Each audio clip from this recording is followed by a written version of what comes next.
Là, on voit par exemple François Bayrou qui nous disait, je ne vais pas lire intégralement la déclaration, mais que ça serait une idée dangereuse de faire croire que les réformes seraient imposées à la France par l'Europe, etc. Ça serait une idée absolument fausse, dangereuse, parce qu'elle est démobilisatrice et régressive.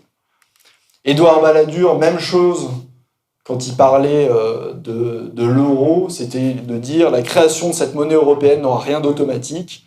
En outre, chaque État conservera la maîtrise de sa politique budgétaire et fiscale dans des limites qui ne seront pas plus étroites que celles d'aujourd'hui.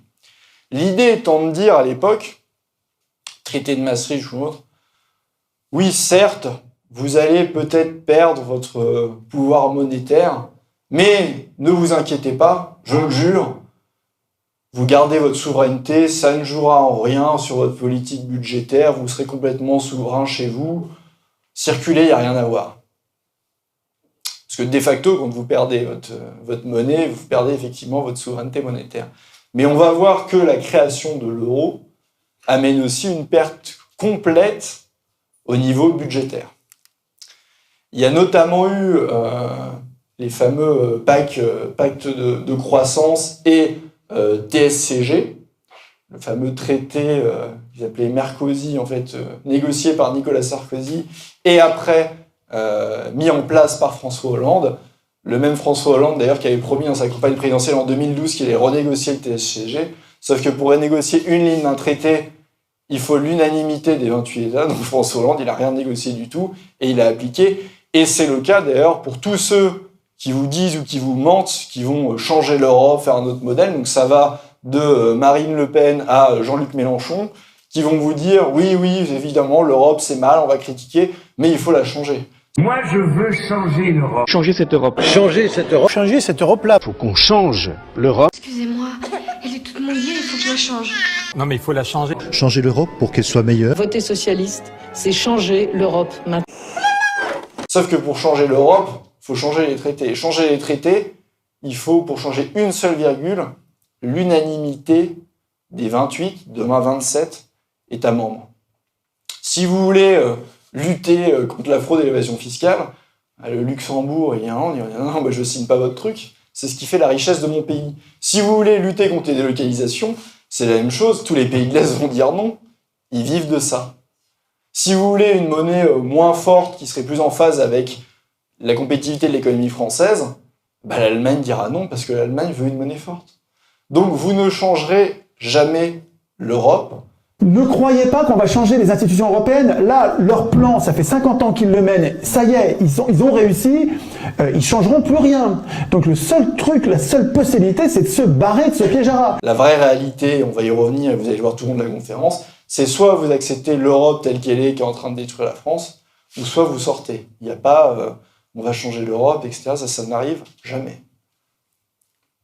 Donc le TSCG, comment ça marche? Vous avez plusieurs volets. Vous avez deux volets, le two-pack et le six-pack. Two-pack, ce n'est pas le rappeur, je précise pour les fans. Et le six-pack. Le two-pack, qu'est-ce que c'est? C'est le côté carotte, on négocie.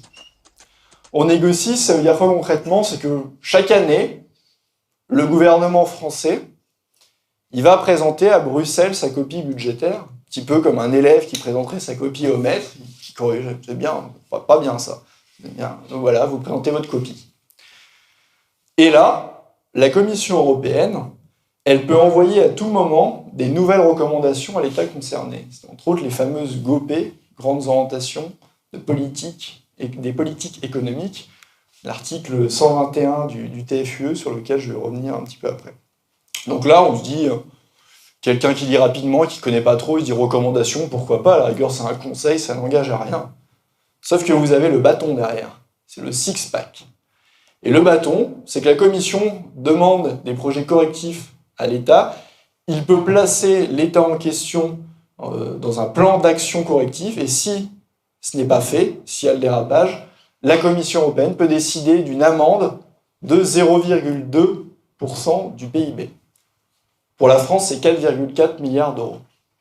Et d'ailleurs, les faits nous donnent encore raison quand on dit ça, ce n'est pas des recommandations, les GOP, on va y venir, ce sont des obligations, puisque si vous ne le faites pas, vous allez vous faire taper sur les doigts, et c'est exactement ce qui arrive à l'Italie. Vous savez que l'Italie a été justement mis en plan d'action corrective et ils ont été menacés de cette amende des 0,2% du PIB. Donc les GOP ne sont pas des recommandations, ce sont des obligations. Je vais vous le montrer tout à l'heure. Mais l'Italie, ils avaient présenté à la base un budget en déficit de 2,8, alors que la règle, normalement 2,8, 2,7, je ne sais plus, alors que normalement la règle est de 3, ils étaient en les clous, mais comme la Commission européenne regarde pas seulement le déficit, mais ce qu'il y a dedans, si les mesures, si les politiques économiques et sociales, même si vous êtes dans le clou des 3%, ne plaisent pas à l'Union européenne, ils vont faire retoquer. Et c'est ce qui s'est passé au niveau de l'Italie. Vous savez que l'Italie, dans leur budget, ils ont dû revoir tout ce qu'ils voulaient faire au niveau d'un espèce de revenu universel, au niveau des taxes. Ils ont dû accélérer des plans de privatisation pour faire rentrer de l'argent. Et ça a été accepté par le gouvernement italien, qui a maintenant proposé un budget à 2% de déficit. Donc, les GOP s'appliquent. L'Union européenne inflige une amende record à Budapest, l'équivalent de 150 € par Hongrois. La sanction de la Commission du contrôle budgétaire repose sur 10% des subsides pour la période, soit environ 500 milliards de florins hongrois, ce qui représente 1,49 milliard d'euros. Cette pénalité représenterait près de 2% du PIB annuel du pays si celle-ci était payée sur 12 mois. Avis à tous ceux qui croiraient que les directives ou recommandations européennes ne seraient pas obligatoires, ou bien qu'il serait possible de mettre en place un rapport de force sans que le couperet ne tombe. Alors je le dis ici, l'Europe doit être repensée, l'Europe doit être refondée. Nous devons refonder notre Europe. Refonder cette Europe. La refondation, effectivement, est nécessaire. Pour une autre Europe radicalement différente. Qu'est-ce qu'on fait? On sort de l'Europe ou alors on change l'Europe?